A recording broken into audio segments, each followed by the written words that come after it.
ကဲဒီနေ့မှာကျွန်တော် One Piece Royal Blood OP10 ကနေပြီးတော့ကျွန်တော် single pack 5ခုရလာလို့ကျွန်တော်ဝယ်လာတယ်အဲ့ဒီမှာကျွန်တော် manga law မလို့ရှိရင်ကျွန်တော် Award New Gate SP များရလို့ရညာပေါ့နော်ကျွန်တော်ချက်ကြည့်ရကဲကျွန်တော်ပထမဆုံး single pack မှာတော့ကျွန်တော်တို့တွေ့လို့မရှိဘူးကျွန်တော်ဒီ common and common ကျွန်တော် Jesus Nami ကဲနော်တဖကလောကျွန်တော် leader ပါဒါ leader ကရသွားတာဆိုတော့နောက်မှတိတ်ထွေးထူးထူးတော့မရှိတော့ဘူးကဲကျွန်တော် Frankie နဲ့ပဲပြီးပါတယ်ကဲကျွန်တော် second pack ကိုကျွန်တော်ချက်ဖောက်ကြည့်ရမယ်ကျွန်တော်ဘယ်လိုမျိုးကတ်တွေများပါလာမလဲဆိုတော့ကျွန်တော်ချက်ကြည့်ကြမှာပေါ့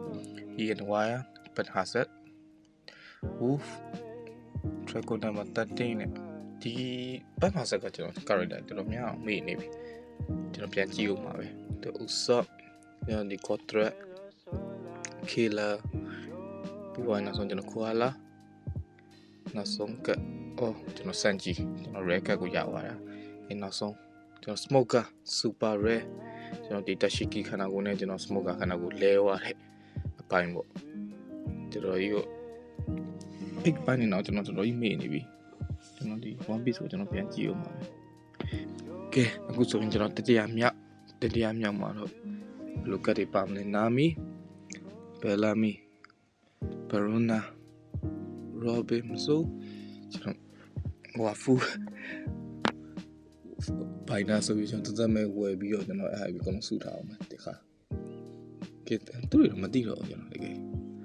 ဘောနီပောက်တယ်ကျွန်တော်စီစာမီဟော့ကျွန်တော်ဒီမှာမီဟော့ Ray နဲ့ကျွန်တော်တကတူ Flamingo တော်လာဟောလို့လေကဲကျွန်တော်ချက်သိမ်းနိုင်မယ်သိမ်းလိုက်ပြီးကျွန်တော်ကဲ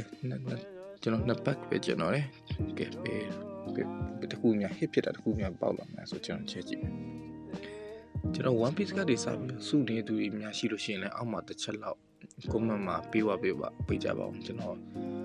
နောက်ပိုင်းမှာဒီ trade တာပဲဖြစ်ဖြစ်ကျွန်တော်တို့လိုအပ်တဲ့ကတ်တွေရှိရဖြစ်ဖြစ်ကျွန်တော်အကျဉ်းကြောင်းချင်း play လို့ရအောင်ပေါ့နော်ကဲကျွန်တော်ထွေထူးမပါဘူးလေကျွန်တော်လင်း hollow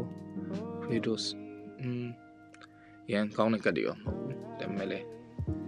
တိတ်တာမယ်ကျွန်တော်ဘာလို့ဆိုကျွန်တော်ဘိုင်နာနဲ့ကျွန်တော်ဒီ collection live ပေါ့နော်ကျွန်တော်အဲ့ဒီကျွန်တော်စာပြီးစုပြီးလို့ကဲနောက်ဆုံး last pack magic များဖြစ်မလားကျွန်တော်ချက်ကြည့်မယ် Usopp flying fish ဒါမေ့နေကျွန်တော်ကဲ new game